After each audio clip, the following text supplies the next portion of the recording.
चालू आहे आणि 2 तासांनी पुन्हा मुंबईला जाऊन आमचं वाटी निवडणुकीच्या तयारीचं काम चालू आहे.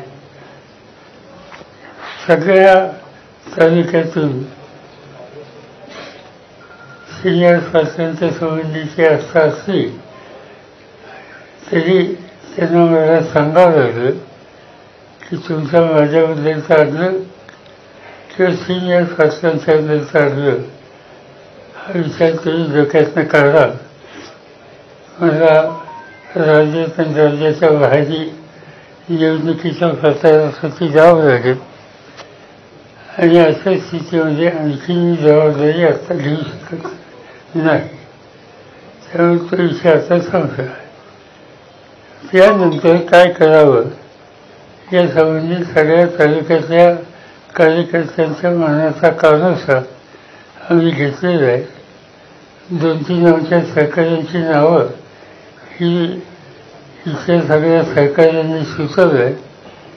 ते जे काही आवाज आहे तो आमच्या राज्याच्या पातळीवरची बोर्डाच्या समोर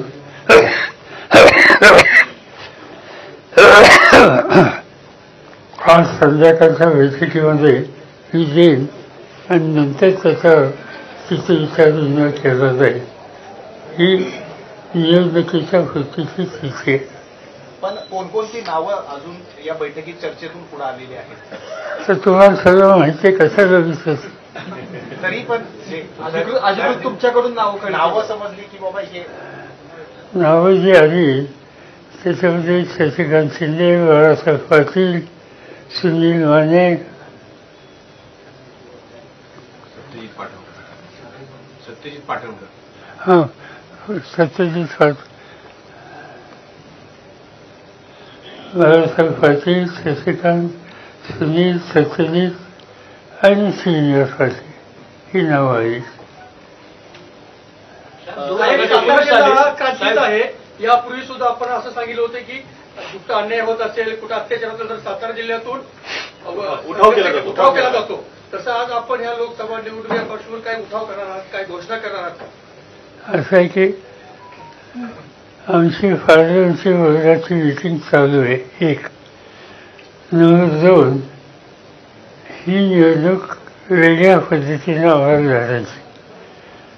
त्याचं कारण राज्यामध्ये भारतीय जनता पार्टीच्या विरुद्ध विचाराने असलेले जे घटक आहेत अशांचा आमचा एक संघ तयार झाला आहे. त्याच्यामध्ये काँग्रेस पक्ष आहे, उद्धव ठाकरेंच्या नेतृत्वाखालच्या शिवसेना आहे, राष्ट्रवादी आम्ही लोक सार्वत्रित्व आहे आणि त्याशिवाय डाव्या आणि प्रागतिक विचाराचे जे पक्ष आहेत, शेतकरी कामगार पक्ष असेल, CPM असेल, CPI असेल, RCIमध्ये काही घटक असतील, ही आम्हाला सगळ्यांच्या बरोबर आहे. त्यामुळे उद्याच्याला जे निर्णय घ्यायचे ते एकट्याने कुठे बसून निर्णय घेता येणार नाही. या सगळ्यांच्यावर विचारविनिमय करून ते निर्णय त्या ठिकाणी घेतले जातात. ती प्रोसेस आमची चालू आहे. कालच एक आमची बैठक त्याची झाली. या बैठकीला सगळे हजर नव्हते, पण उद्धव ठाकरे होते, पृथ्वीराज चव्हाण होते, बाळासाहेब पाटील होते, जयंत पाटील होते, जितेंद्र आव्हाड होते, आणखी काही आमचे सहकारी होते. त्याच्यामध्ये साधारणतः अन्य पक्षांच्याबरोबर लवकर बोलायची प्रक्रिया आपण सुरू करावी आणि नंतर एकत्रित चित्र हे झाल्यावर आणि त्याबरोबर काही किमान कार्यक्रम उद्या निवडणुकीला जात असताना लोकांना जी कमिटमेंट करायची तो भला मोठा अजेंडा करण्याची आमची मनस्थिती नाही.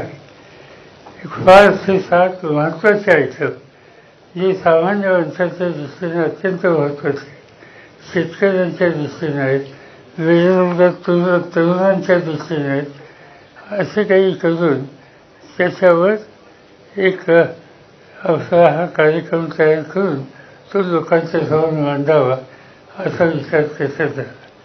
त्या कार्यक्रमाची आखणी ही सर्व कार्याच्या